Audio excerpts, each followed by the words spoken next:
இத்தனை நாள் வந்துட்டு நீங்க ஒரு நிறைய விஷயங்கள் மக்களுக்கு சொல்வீங்க. நிறைய தெளிவான விளக்கங்கள் எடுத்து குடுப்பீங்க. என்ன நடந்தது? என்ன நடக்க போகுது? அப்படிங்கிற விஷயமெல்லாம் வந்துட்டு ஒரு கேள்வி கேட்டோம்னா, அதுக்கான பதில் வந்து தெளிவா கிடைக்கும். அதுவும் தெளிவான நம்மளோட பாட்டன், பூட்டன் காலத்துல பேசப்பட்ட தமிழ் மொழி அவ்வளவு தெளிவா கிடைக்கும். டிவி கீழ இணைஞ்சுட்டாரா? முகில் வீரப்பன் டிவி கீழ போய் ஜாயின் பண்ணிட்டாருப்பா! அப்படின்னு சொல்லிட்டு எல்லா இடங்களிலும் அந்த புகைப்படம், அந்த ஃபோட்டோ விஜய் அண்ணன் அதாவது டிவிகே தலைவர் விஜய் அவர்களோட எடுத்த போட்டோ வந்து எல்லா இடத்துலயும் பரவுச்சு. உங்களுக்கு யாரு கால் பண்ணா? வாங்கன்னு யாரு கூப்பிட்டா? அதுக்கப்புறம் என்னெல்லாம் நடந்தது? அப்படின்னு நீங்க உங்க வாயால சொன்னீங்கன்னா, நாங்களும் மக்களும் கேட்டு ரொம்ப சந்தோஷப்பட்டுப்போம்.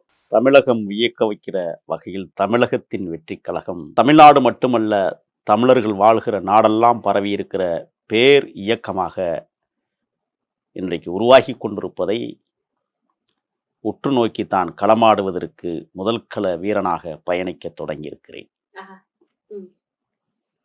தலைவர் இடுகிற கட்டளையை கண்காணிப்போடு வழிநடத்துவதற்கும் என்னை ஈடுபடுத்தியிருக்கிறேன்.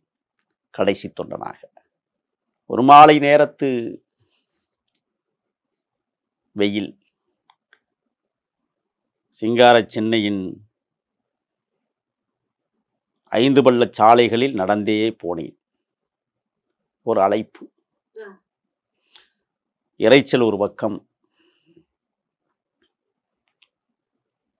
சுகமான சுமைகள், நடப்பதில் வருத்தம். வணக்கம்.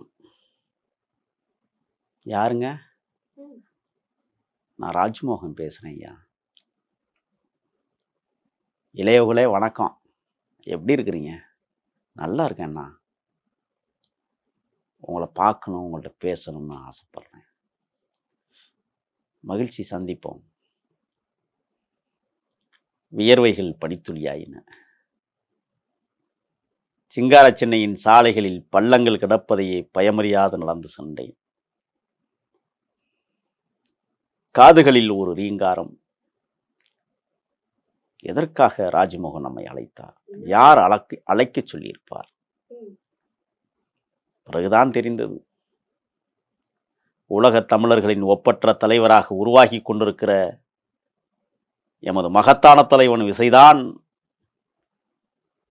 ராஜ்மோகனை விட்டு முகிலை தூக்குங்கள் என்று சொல்லியிருப்பார் என்றே நான் கருதுகிறேன்.